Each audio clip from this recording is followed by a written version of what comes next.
Fire her, right now. The billionaire's voice did not rise to a shout. It didn't need to. It was a blade of ice, slicing through the warm, expensive air of the restaurant. Across the hall, conversations died instantly. The gentle clinking of crystal and silver stopped. The silence that followed was heavy, suffocating, as every pair of eyes in the room turned toward table 12. Dominic Vance, the man whose name was whispered in boardrooms like a prayer or a curse, did not even look up. He sat there, draped in a charcoal suit that cost more than most people earned in a year, his fingers rhythmically tapping the screen of his phone. With his other hand, he pointed a single accusatory finger at the young woman standing beside him. "This is the most pathetic excuse for service I have ever had the misfortune to endure," he snapped, his voice dripping with a calculated social sadism. "If this girl is still wearing that uniform when I return next week, I will ensure this establishment never sees another dollar on my capital again." Adara stood frozen. She felt the heat of dozens of judgmental stares burning into her. Most people in her position would have crumbled. They would have stuttered an apology, begged for mercy, or fled to the kitchen in a flood of tears. But Adara did not move. She gripped the edges of her silver serving tray so tightly her knuckles turned white. Beneath the crisp, starched sleeve of her white uniform, her tan skin darkened by years of labor under the relentless sun glowed with a strange, fierce dignity. On her right wrist, a small, jagged scar peeked out from the cuff, a memory of a heavy iron pot, a crowded street stall, and the price of survival at age 16. Inside her mind, the storm was raging. "Buku's waiting," she whispered to herself. "She is in that small room counting the minutes until I bring home the medicine. Just one night. Just survive this one night with this monster. He is not a god. He is just a man with a heavy wallet." But how had it come to this? Only an hour ago, the evening had begun with a different kind of tension. The restaurant was a cathedral of excess. Golden chandeliers hung like frozen fire from the ceiling, their light dancing across the polished marble floors. It was a place designed to make the powerful feel like kings, and the servants feel like ghosts. Near the entrance, the manager, a man named Mr. Henderson, suddenly burst through the doors. His face was a mask of sheer panic. He didn't walk. He stumbled toward the staff station, his breath coming in jagged gasps. "He's here," Henderson hissed, his voice trembling so much it was barely audible. The waiters nearby immediately stiffened. Their backs went straight. Their faces went pale. "Who?" one of them whispered. Henderson swallowed hard, his eyes darting around as if a predator were in the room. "Dominic Vance." The name hit the room like a high-voltage shock. The air changed. A few of the waitresses exchanged terrified glances. One of the senior servers quietly cursed under his breath, his hand shaking as he adjusted his bow tie. Everyone knew the legends. At 38, Vance had built a global shipping empire that moved the world's wealth. He was a genius, the newspapers said, a visionary, but to the people who moved his chairs and poured his wine, he was a nightmare. He didn't just expect perfection. He demanded a level of flawlessness that was humanly impossible. One cold plate, one misplaced spoon, and the career could be erased in a single sentence. Henderson clapped his hands, a frantic, muffled sound. "Listen to me. Table 12. Everything must be absolute. No delays. No mistakes. If he breathes, you anticipate it. If he frowns, you fix it. Last time he was here," a young waiter sighed, "he made Jason cry because the vintage was 2 degrees too warm. Jason had been here for 5 years. He was gone by midnight. It doesn't matter whose fault it is," Henderson snapped. "When Vance is angry, someone always pays the price." He looked around the circle of employees. "Well, who is taking the lead on 12? Silence. Every veteran server suddenly became intensely interested in their napkins, their trays, or the floor. Nobody made eye contact. The fear was a physical thing, thick enough to taste. "Come on," Henderson pleaded. "Someone has to do it. I'll take it." The voice was calm, steady. It came from the back of the group. Everyone turned. Standing near the service counter was Adara. She was the newest addition to the team, having started only 3 weeks prior. Unlike the others who were vibrating with anxiety, she stood with a quiet, grounded stillness. She reached behind her back, tying the strings of her apron a little tighter, her movements methodical and certain. Henderson frowned, his eyes scanning her dark, sun-kissed skin, a rarity in this world of pale indoor luxury. "Adara, are you sure? You haven't dealt with a man like this before." Adara gave a small, professional nod. "A customer is a customer, Mr. Henderson. We are here to serve. His money is no different than anyone else's." One of the older waiters leaned in and whispered urgently, "You don't understand, girl.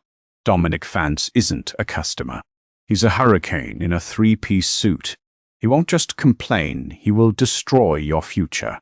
Adara raised an eyebrow, a flicker of iron showing in her dark eyes. "Does he bite, or does he just talk?" A few nervous chuckles rippled through the staff, but the tension didn't lift. Henderson hesitated, looking at Adara's steady hands and then at the trembling veterans. He had no choice. "Fine," he muttered. "But be careful. Politeness is your only shield. Be quick, be silent, and no matter what he says, do not react." Adara picks up her notepad. She didn't look back. As she walked toward the entrance, the large glass doors swung open. A man stepped in, and the very molecules in the room seemed to rearrange themselves to make space for him. Dominic Vance. He moved with a predatory grace, his expression sharp, impatient, and utterly bored with the world. A bodyguard remained stationed at the door, a silent shadow, while Vance marched straight toward his usual table without glancing at a single person. He didn't see the staff stepping aside. He didn't see the waitresses holding their breath. To him, they were merely part of the architecture. He sat down, pulled out his phone, and immediately began scrolling, his face illuminated by the cold blue light of the screen. Adara took a breath. She felt the weight of her mother's medical bill in her pocket, a folded piece of paper, and felt like a ton of lead. For her, she thought. Just for her. She stepped forward. Each footfall on the marble seemed to echo through the silent restaurant like a heartbeat. She stopped a respectful distance from the table and spoke in a voice that was soft, yet perfectly clear. "Good evening, Mr. Vance. My name is Adara. I will be your server tonight." Vance didn't look up. He didn't even stop scrolling. "Water," he said. His voice was flat, devoid of any human warmth. "Sparkling, room temperature. And make it quick. I don't have time for a rehearsal." "Of course, sir," Adara replied. Her smile was professional, a mask worn with practiced ease. She returned moments later with the water, pouring it with a hand that did not shake. She stood by, waiting for him to acknowledge her presence so she could take the order. He ignored her for a full minute, his thumb flying across the screen before he finally glanced up. His eyes were cold, piercing, metallic gray that seemed to look through her rather than at her. He scanned her face for a fraction of a second, his gaze lingering on her darker complexion, with a subtle, unmistakable flicker of disdain. "Grilled salmon," he stated, as if he were issuing a decree to a servant in a feudal kingdom. "Medium, steamed vegetables. No sauce. If I see a drop of butter on that plate, I'm sending it back." "Understood, sir. Salmon, medium, no sauce. Will there be anything else?" Vance didn't answer. He simply waved a hand dismissively, the way one might shoo away a persistent insect. Adara bowed her head slightly and walked toward the kitchen. Behind the service counter, the other staff members immediately swarmed her like bees. "Well," someone whispered. "Is he screaming yet?" Adara shook her head. "No, he's just a man who wants dinner. Nothing more." The waiter who had warned her earlier looked unconvinced. "Give it time, Adara. The night is young. Men like him don't just want food. They want to see if they can break you." In the kitchen, the atmosphere was even more frantic. The head chef was personally plating the salmon, his brow furrowed in concentration. Everyone knew that a mistake tonight wouldn't just affect Adara, it could tarnish the reputation of the entire kitchen. 10 minutes later, the plate was ready. It looked perfect. The salmon was seared to a beautiful golden brown, the vegetables bright and crisp. Adara checked it one last time, took a steady in-breath, and carried the tray out. She placed it in front of him with a gentle, silent precision. "Your grilled salmon, sir, prepared exactly as you requested." Vance didn't look at her. He picked up his fork, his eyes still fixed on a document on his phone. For a few seconds, the restaurant seemed to return to a fragile normalcy. The music hummed, the wine flowed, but then the world stopped. Dominic Vance froze. He slowly lowered his fork. He didn't scream. He didn't shout. He simply sat there staring down at the salmon as if it was something poisonous. The air in the room turned to ice. Adara felt a chill crawl up her spine. "Adara," he said. He didn't turn around. He didn't raise his voice. He just spoke her name with a cold, terrifying clarity. She stepped back to the table. "Yes, sir?" He pushed the plate forward. Only an inch, but it felt like a mountain moving. "This," he whispered, his irritation finally starting to ignite into something much more dangerous. "This is not what I ordered." The confrontation had begun. The silence at table 12 was no longer just a lack of sound. It was a physical weight pressing down on the lungs of everyone in the room. Adara stood as still as a statue, a dark, sun-kissed skin shimmering slightly under the heat of the golden chandeliers. She didn't blink. She didn't flinch. Dominic Vance slowly rotated his head. His neck moved with the mechanical precision of a predator locking onto its prey. When his metallic gray eyes finally met hers, they weren't just cold, they were hollow, devoid of any recognition that the person standing before him possessed a soul. "I believe I was quite specific," he whispered. The low frequency of his voice vibrated through the silver tray Adara held against her side. "I asked for medium. This." He picked up his silver knife, not to eat, but to dissect. He pressed the blade into the center of the pink flesh. "This is overcooked. It is dry. It is an insult to the ingredient, and more importantly, it is an insult to my time." Adara looked down at the plate.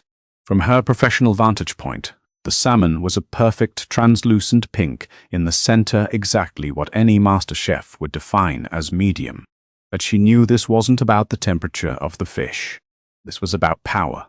This was about a man who had spent his entire day moving billions of dollars, now needing to prove he could move a human being to tears. "I apologize, Mr. Vance," she said, her voice steady, though her heart was hammering against her ribs like a trapped bird. "I can have the kitchen prepare a fresh fillet for you immediately. It would take no more than 7 minutes. That do." Dominic leaned back in his leather chair, a slow, cruel smirk spreading across his face. He didn't look at the fish anymore. He looked at her. He scanned her from her polished shoes to her dark, tied-back hair, his gaze lingering with a sneer on the tan of her forearms. 7 minutes, he repeated, his voice growing louder, drawing the attention of the surrounding diners. "Do you have any idea what 7 minutes of my life is worth, girl? You could work in this grease trap for a decade and not earn enough to buy 7 minutes of my attention." At that moment, Mr. Henderson, the manager, appeared at the edge of the table. His face was the color of ash, his hands clasped so tightly together they were shaking. "Mr. Vance, please, 1,000 apologies," Henderson stammered, bowing so low he was almost doubled over. "A terrible oversight by the kitchen. We will rectify it at once. The entire meal is, of course, on the house." Vance didn't even acknowledge Henderson's existence. His eyes remained locked on Adara, like a hawk watching a field mouse. "Is she new?" Vance asked, his tone shifting to a mock inquisitive drawl. "Yes, sir. Only 3 weeks," Henderson rushed to answer. "She's still learning the standards of a man of your stature." "That explains it," Vance muttered, loud enough for the neighboring tables to hear. "The lack of refinement, the coarseness." He gestured vaguely at Adara's dark skin. "Perhaps she's more suited for a roadside diner. Somewhere where overcooked is the gold standard and the customers don't know the difference between salmon and sawdust." The insult felt like a physical blow to Adara's chest. Roadside diner. He was mocking the very life she had come from, the long hours helping her mother at the street stalls, the sweat, the sun, the honest work that had fueled her survival. She felt the sting of the scar on her wrist, a reminder of a life he couldn't possibly understand. "With all due respect, sir," Adara said, her voice cutting through Henderson's frantic apologies. "I delivered the dish exactly as the chef prepared it. It was checked by 2 people before it left the heat. The restaurant went even quieter, if that were possible." Henderson gasped, his eyes wide with horror.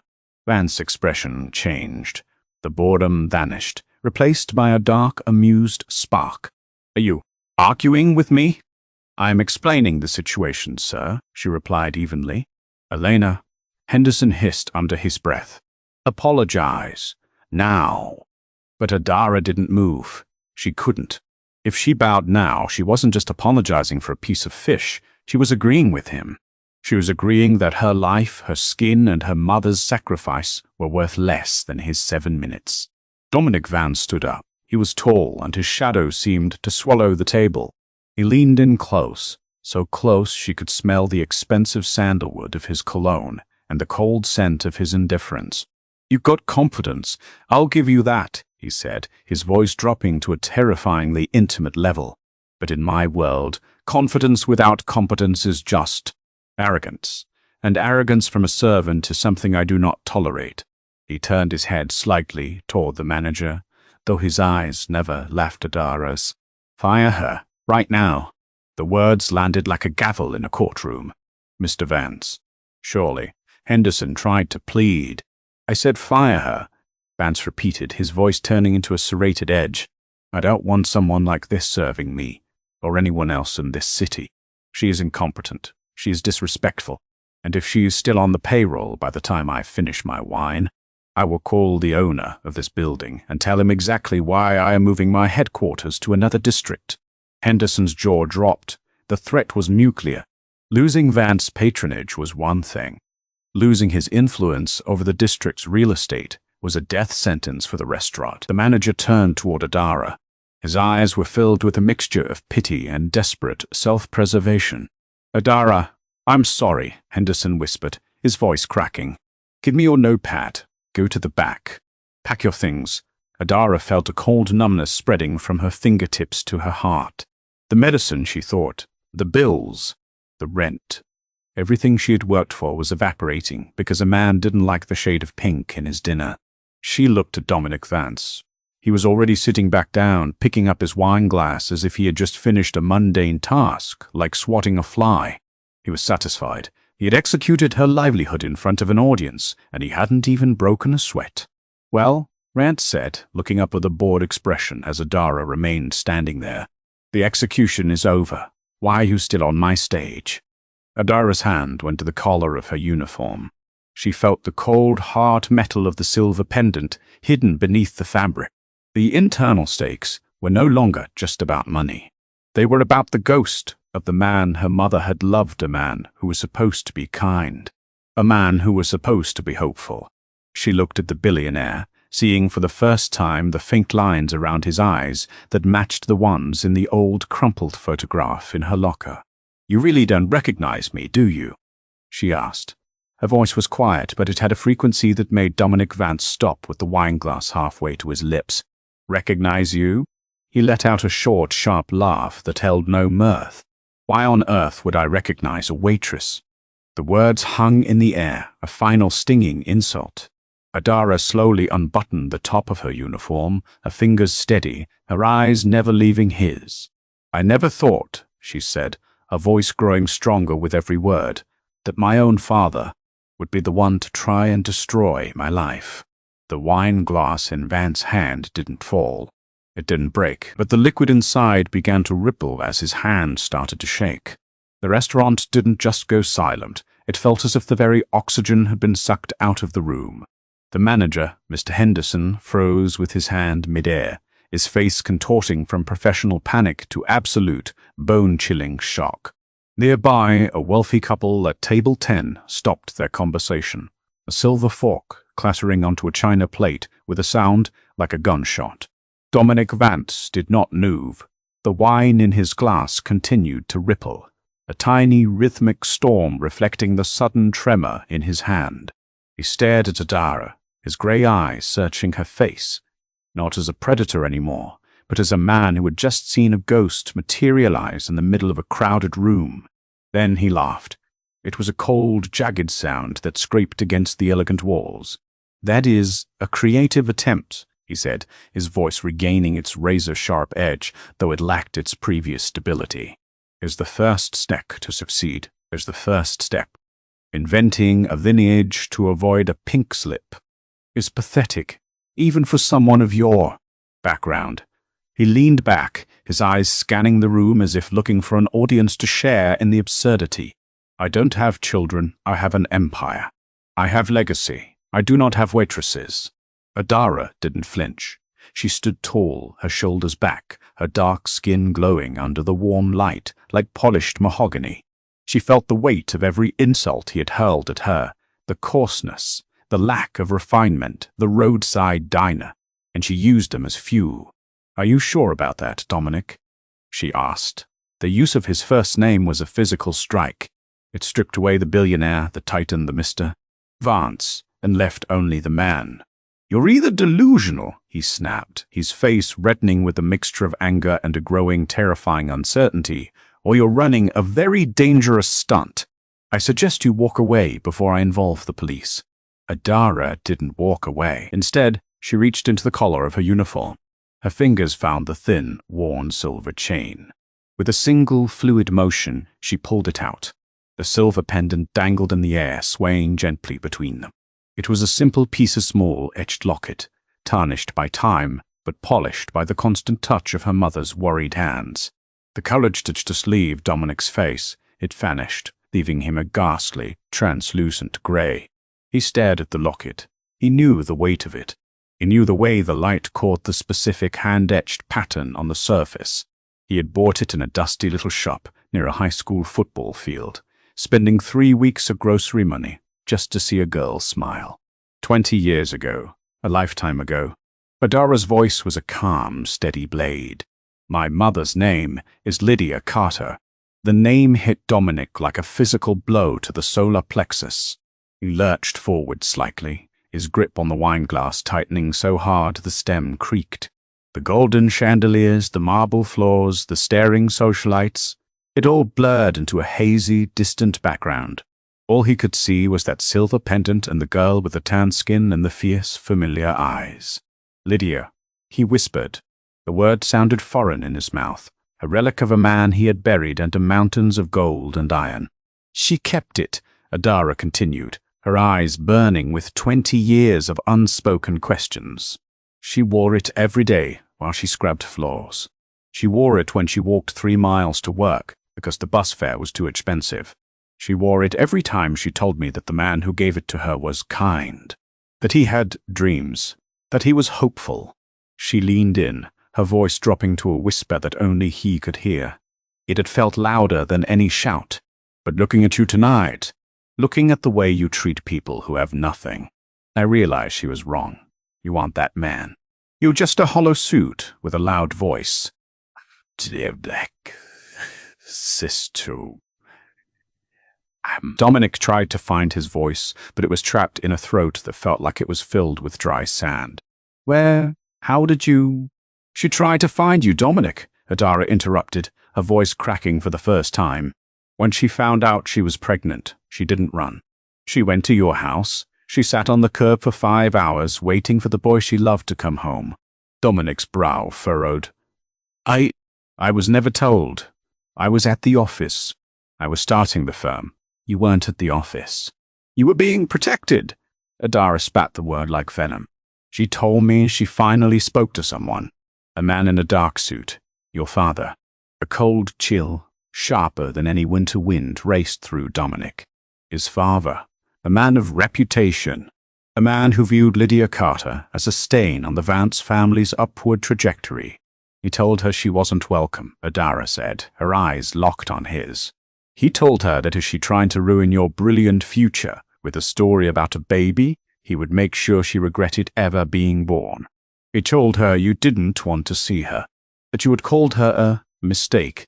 I never said that, Dominic gasped, his hand finally letting go of the glass.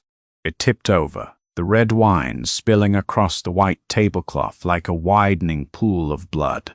I thought she just moved on.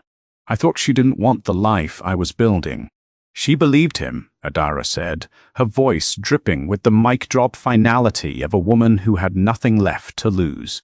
She was 18. She was terrified. She had no money and no one to turn to. So she did the only thing she could. She disappeared to protect me. She looked at the spilled wine, then back at his trembling hands. So, go ahead, Mr. Vance. Fire me, call the owner. Destroy my career in this restaurant. It's the only thing you know how to do, isn't it? Breaking things that are smaller than you.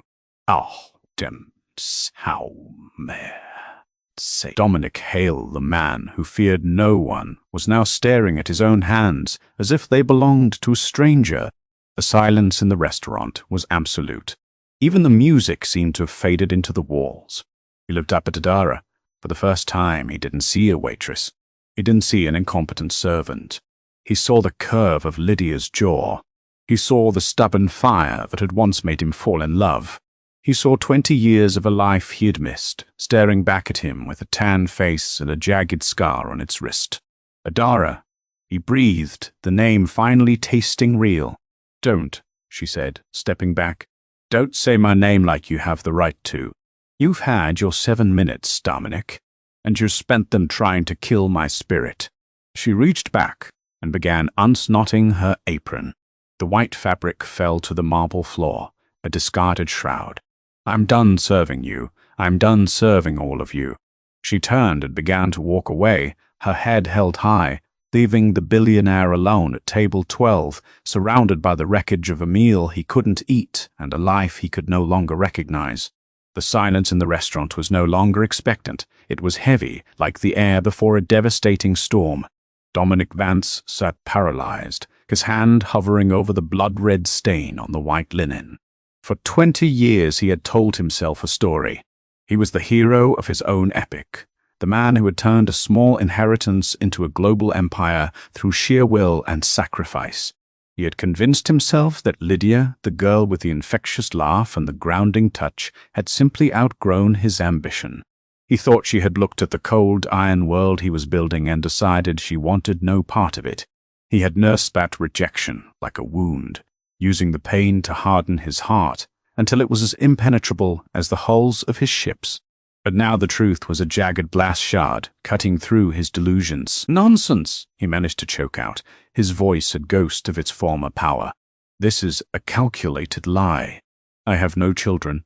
I have vetted every person in my life. This is impossible. Adara stopped. She didn't turn around immediately.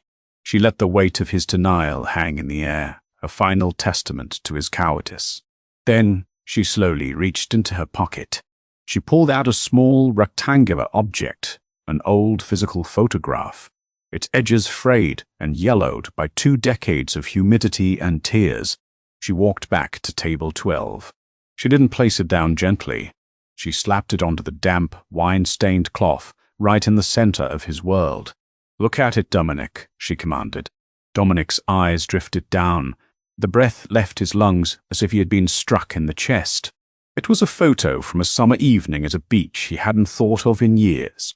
There he was, younger, leaner, his hair tousled by the wind, his arm thrown around a girl whose smile seemed to contain all the light in the universe.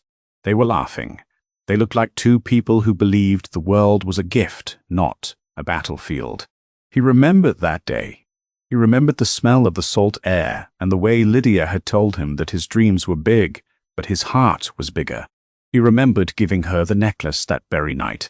My father, Dominic whispered, his mind racing through the corridors of the past. He told me she left for the city. He said she found someone else. Someone with stability. He said she didn't want to wait for a man who spent 18 hours a day in the shipyard. He lied, Adara said, her voice a cold, hard gavel. He didn't just protect your future, Dominic. He murdered hers. He saw a young woman with a dark complexion and no pedigree, and he decided she was a complication to be erased. And you?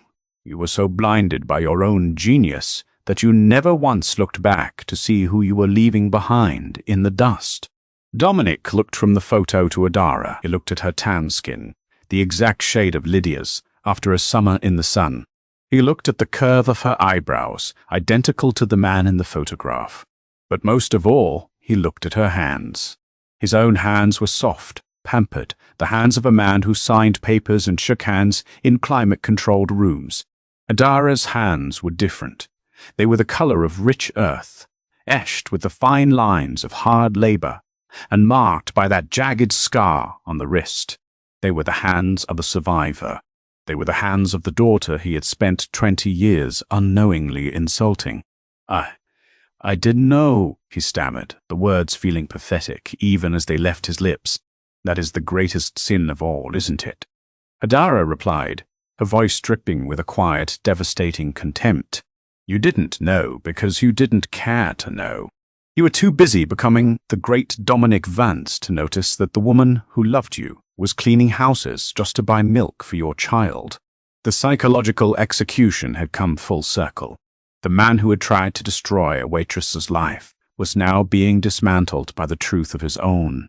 Every socialite in the room was watching him, the genius, the titan, crumble into a heap of regret. 20 years, Dominic murmured, his eyes fixed on the photograph. 20 years of moments, birthdays, first steps, gone. Because I believed a lie that was convenient for my ambition. You didn't just believe it, Adara corrected him, leaning in so the manager couldn't hear. You embraced it. It gave you an excuse to be the cold, unfeeling man you are today. It was easier to be a victim of a woman's departure than a man responsible for a family's struggle. Dominic felt a wave of nausea. He thought of the times he had complained about lazy staff, the times he had demanded perfection from people who were working 3 jobs just to keep the lights on. He had become the very man his father was, a man who valued reputation over humanity and profit over people. What happened to her? He asked, his voice trembling with a terrifying possibility. Where is Lydia now? Adara's expression didn't soften. If anything, it turned to stone. She is in a place where your money can't reach the past, Dominic. She is in a place where your influence means nothing. Dominic's heart skipped a beat. Is she gone? Adara didn't answer immediately. She let him feel the agonizing weight of that silence. She let him experience, for 1 minute, the terror of a permanent loss, the same terror Lydia had felt 20 years ago when she realized she was truly alone. Finally, Adara spoke, her voice low and heavy with a new kind of pain. She's alive, but she's not the girl in that photo anymore. Life, and men like you, took that girl away a long time ago. Dominic stood up, his chair screeching against the marble floor.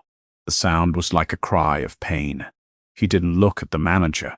He didn't look at his bodyguard. He didn't look at the stunned audience. He looked at his daughter, the waitress with the tan skin and the iron soul. Take me to her, he pleaded. It wasn't a command. It wasn't an order from a billionaire. It was a beggar's request. Please, Adara, take me to her. Adara looked at him for a long, silent moment. She saw the billionaire fading, replaced by a man who was finally, painfully, waking up. You want to see her? She asked, her voice cold. After you just tried to get me fired? After you insulted the very life she built for me? I was wrong, Dominic whispered, loud enough for the whole room to hear. I have been wrong for 20 years. Adara sipped a breath, her hand going to the silver pendant one last time. Follow me, she said, but don't bring your suit. Don't bring your ego. And don't bring your checkbook. Because where we're going, none of those things have any value. The rat asked. She turned and walked toward the exit, leaving the golden chandeliers behind. Dominic Vance, the most feared man in the city, didn't hesitate. He stepped over the spilled wine, ignored his bodyguard's confused look, and followed his daughter out into the dark, uncertain night. The drive across the city felt like a descent from the heavens into the raw, beating heart of the earth. Dominic Vance sat in the back of his sleek, midnight black sedan, but for the first time, the climate-controlled interior felt like a tomb. He stared out the window as the glittering skyscrapers, the monuments to his own ego, thinned out, replaced by rows of weathered brick buildings and streets lit by flickering amber lamps. Beside him, Adara sat in a silence so thick it was agonizing. She didn't look at the leather upholstery. She didn't look at him. She stared straight ahead, her tan jaw set in a line of iron. Under the dim streetlights passing by, Dominic couldn't stop looking at her profile. The way she held herself, the quiet, simmering anger. It was Lydia. It was the woman he had loved, distilled into a weapon of truth. "How long?" Dominic whispered, his voice cracking the silence like dry parchment. "How long has she been like this?" Adara didn't turn her head. "Like what, Dominic?" "Poor, tired, invisible to people like you. She's been like this since the day your father's security guard pushed an 18-year-old girl into the mud and told her she was a parasite." Dominic flinched. The word parasite felt like a physical burn. He thought of his father, the man he had emulated, the man whose legacy he had spent his life expanding. He realized now that the foundation of his empire wasn't just gold and steel. It was built on the broken spirits of the people his family had stepped over to reach the top. "I didn't know about the guard," he managed to say. "I swear I would have." "You would have what?" Adara finally turned, her dark eyes flashing with a sudden, violent intensity. "You would have written a check. You would have bought her silence. You were 20 years old, Dominic. You were already obsessed with being the next big thing. You didn't want a girl from the wrong side of the tracks holding you back. You were relieved when she disappeared, weren't you? Admit it, it made your climb so much cleaner." Dominic opened his mouth to defend himself, but the words died in his throat. He looked at the photograph still clutched in his hand. Was she right? Had there been a part of him deep down that found her absence convenient? The guilt pressed against his chest, the suffocating weight that no amount of money could lift. "Stop the car," Adara commanded suddenly. The driver pulled over in front of a modest, aging apartment complex. The paint was peeling, and the metal fire escapes were rusted, clinging to the brick like skeletal fingers. This wasn't the slum, but it was a place where every dollar was earned through sweat and sacrifice. It was a world away from the marble floors of Table 12. "She lives here," Adara said, stepping out of the car. "She's lived in places like this for 20 years. While you were arguing about the temperature of your wine, she was calculating if we could afford both heating and antibiotics." Dominic stepped onto the cracked sidewalk. The air here smelled of damp concrete and cheap detergent. He felt a sudden, sharp pang of shame looking at his tailored suit. He felt like a grotesque intruder. "Wait," Dominic said, reaching for his wallet out of habit. Adara stopped and looked at his hand. Her lip curled in a sneer that cut deeper than any insult. "What did I tell you in the restaurant, Dominic? Put that away. Your money's just paper here. It can't buy back the years she spent crying in the dark." So I wouldn't hear her. They walked up the cramped, dimly lit stairwell. Every creak of the wood felt like a heartbeat. On the third floor, Adara stopped in front of door 3B. She didn't knock immediately. She turned to look at him, her expression shifting from anger to a strange, protective sorrow. "She's sick, Dominic," Adara whispered. "The nakur nethnesmnissa, it went up to Riapan, hit him then, sharper than any previous blow. Her lungs, years of inhaling, cleaning chemicals in unventilated rooms. The doctors say it's treatable, but the specialists, the ones who actually care, they don't work for free." Dominic felt the world tilt. "Why didn't you? You should have come to me. You knew who I was. Come to you?" Adara let out a short, bitter laugh. "And say what?" "Hello, Mr. Billionaire, remember the girl you called a mistake 20 years ago? Well, I'm the complication she had. Can I have some money? You saw how you treated me tonight, Dominic. You tried to destroy my life over a piece of fish. Why would I ever trust you with hers?" Before he could answer, the door opened. A woman stood there, framed by the warm, dim light of a small kitchen. Time had been cruel to Lydia Carter, but it hadn't been able to extinguish the spark in her eyes. Her hair was pulled back, streaked with silver, and her face was lined with the maps of 1,000 worries. But when she saw Adara, she smiled a soft, beautiful thing that broke Dominic's heart into 1,000,000 pieces. "Hey, sweetheart," Lydia said, her voice raspy. "You're late. I was starting to." Her gaze shifted. She saw the man standing in the shadows of the hallway. The smile didn't just fade. It vanished, replaced by a look of such profound, agonizing shock that Dominic felt he might collapse. "Alexander," she whispered. She used his middle name, the name only she had ever used. "Lydia," Dominic said, his voice barely a breath. For a long minute, no one moved. The ghost of the beach, the girl in the photograph, and the woman in the doorway collided in Dominic's mind. He saw the truth of the last 20 years written in the hollows of her cheeks and the tremor in her hands. "How?" Lydia asked, looking at Adara with confusion and fear. "How did he find us?"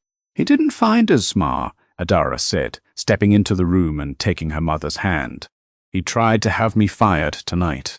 He didn't even know who I was. He was just being himself." Lydia looked back at Dominic. There was no anger in her eyes, only a weary, soul-crushing disappointment. "I told her you were a good man once, Alexander. I told her you had dreams of changing the world. I told her you were kind. I was lied to, Lydia." Dominic stepped into the small apartment, his presence filling the tiny space. "My father, he told me you left. He said you didn't want me." Lydia gave a sad, knowing nod. "And you believed him? Because it was easier than looking for a girl who had nothing to offer you but love." Dominic fell into a small, mismatched wooden chair. The psychological empire he had built was gone. He wasn't a titan. He wasn't a genius. He was a man who had traded his soul for a throne, only to find out the throne was built on the bones of his own family. "I'm so sorry," he sobbed, burying his face in his pampered hands. "Lydia, Adara, I'm so sorry." Adara stood by the window looking at him with cold, clinical eyes. She didn't offer comfort. She didn't offer forgiveness. "I already spoke to a specialist on the way here," Dominic said, looking up, his eyes red. "The best in the country. He's waiting for my call. We'll get you the best care. We'll move you out of here." "Well, stop," Adara said. Her voice was like a whip. "You're doing it again. You're trying to solve a soul ache with a bank account. You think because you can buy a hospital it makes up for the 20 years my mother spent wondering why the man she loved hated her so much?" Dominic winced. "I don't know what else to do, Adara. I'm a man of business. I fix things." "Idor, Nat." "Then start by fixing yourself," Adara said, stepping toward him. "Go back to that restaurant, finish your dinner, pay your bill, and tomorrow morning you come back here. Not as a billionaire, not as a savior, but as a man who owes 2 women a lifetime of explanations." She walked to the door and held it open. The swum. "Ha, nashka ha, nashha." Senior Hovkerm Hamgismal reverse humiliation was complete. She was showing him the door to his own redemption, but she was making him walk through the fire to get there. Dominic stood up. He looked at Lydia, who was watching him with a faint, flickering hope. He looked at Adara, who was watching him with a challenge. "I'll be here," he promised, "at dawn." "Don't be late," Adara said, her voice soft but firm. "My mother has waited long enough." Dominic stepped out into the hallway. As the door clicked shut, he realized that for the first time in his life, he didn't want to go back to his penthouse. He didn't want his empire, he wanted the dirt, the struggle, and the chance to finally, truly, become a man. The dawn did not break with a roar. It crept into the city like a quiet confession. Dominic Vance stood on the sidewalk outside the weather department building, his charcoal suit jacket draped over one arm, his silk tie loosened and forgotten. He had not slept. He had spent the night sitting in the back of his car, watching the rhythmic pulse of the streetlights and listening to the silence of a world he had ignored for 2 decades. He looked at his hands, the soft, manicured hands of a titan. Then he looked at the rusted railing of the stairwell. It began to climb. When he reached all 3B, he didn't knock with the authority of the billionaire. He tapped gently, his heart thumping against his ribs with a nervous energy he hadn't felt since his first multi-million-dollar negotiation. The door opened. It was Adara. Her dark, sun-kissed skin looked even more vibrant in the morning light. Her eyes weary but sharp. She scanned him from head to toe, noting the wrinkled shirt and the shadows under his eyes. She didn't move to let him in immediately. "You're early," she said. "I didn't want to waste another minute," Dominic replied. His voice was raspy, stripped of its usual rehearsed resonance. Is she awake?" Adara stepped aside, a silent invitation. The apartment smelled of chamomile tea and old books. In the small living area, Lydia sat on a worn velvet sofa, a knitted shawl draped over her thin shoulders. She looked fragile, like a piece of fine porcelain that had been glued back together too many times. But when she looked up at him, the strength in her gaze was undeniable. "Alexander," she said softly.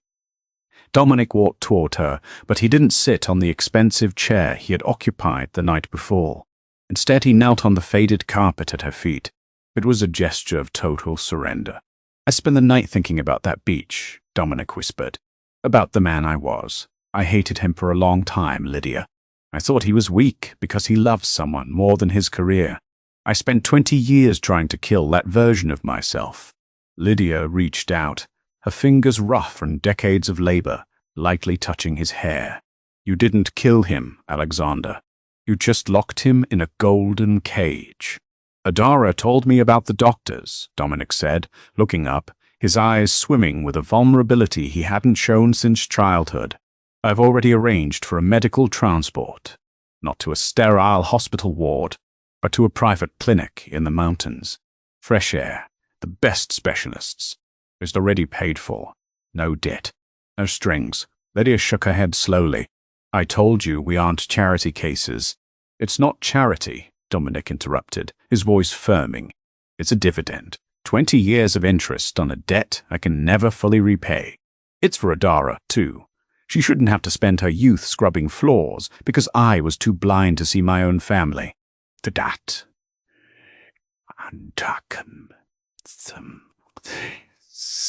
Adara stood by the small kitchen table watching them. The internal stakes had shifted. She saw the man who had tried to fire her now begging for the chance to care for her mother.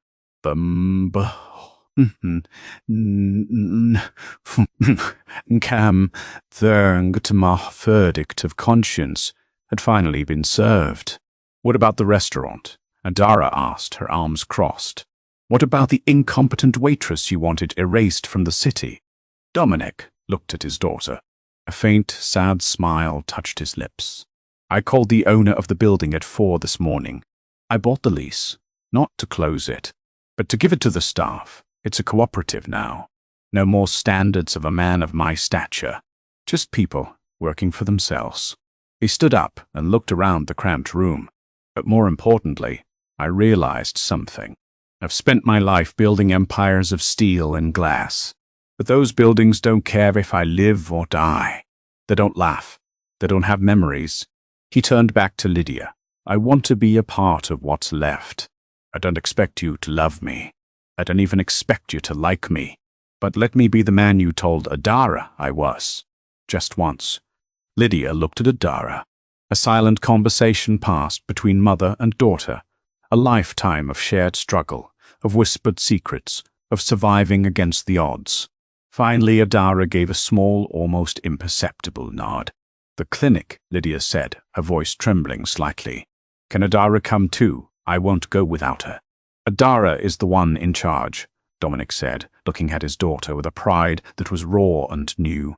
"I'm just the one providing the transportation." The morning sun finally hit the window, illuminating the dust motes dancing in the air. For the first time in 20 years, the air in the room didn't feel heavy with secrets. Later that morning, as they prepared to leave, Dominic stood on the small balcony, looking down at the city. From up here, he couldn't see the luxury cars or the velvet ropes. He only saw people, thousands of them, each with a story, each with a struggle. He felt a hand on his shoulder. It was Adara. She stood beside him, her dark skin a beautiful contrast to his pale, expensive shirt. She looked out at the skyline with him. "It looks different from down here, doesn't it?" she asked. "It was real," Dominic replied. He looked at her wrist, the jagged scar from the iron pot. He reached out and gently touched it. "I'm going to spend the rest of my life making sure no one ever makes you feel small again." Adara looked at his hand, then at his face. The mic drop was no longer a weapon. It was a bridge. "Don't make promises you can't keep, Dominic," she said. But her voice had lost its jagged edge. "Just start by being there. That's more than enough." They walked back inside. The apartment was nearly empty now, most of their few belongings packed into simple boxes. A small, simple meal sat on the table, bread, some fruit, and the tea Lydia had made. Dominic sat down. He picked up a piece of fruit, his movements clumsy and uncertain in this humble setting. He looked at Lydia, who was smiling at him, not the girl from the beach, but a woman who had survived the storm and was finally seeing the sun. Dominic took a bite. It was the best thing he had ever tasted. Success, he finally understood, wasn't measured by the height of a skyscraper or the weight of a bank account. It was measured by the people who stood beside you when the world went dark. It was measured by the courage to face your own shadow and the strength to mend what you had broken. As they walked out of the apartment for the last time, the billionaire who had built an empire finally realized he had never been truly rich. Not until this moment. Not until he had found the two women who had the power to fire him and the grace to hire him back as a father. The story was no longer about a billionaire and a waitress. It was about a family, an unfinished story, perhaps, but for the first time in 20 years, the next chapter was one they would write together.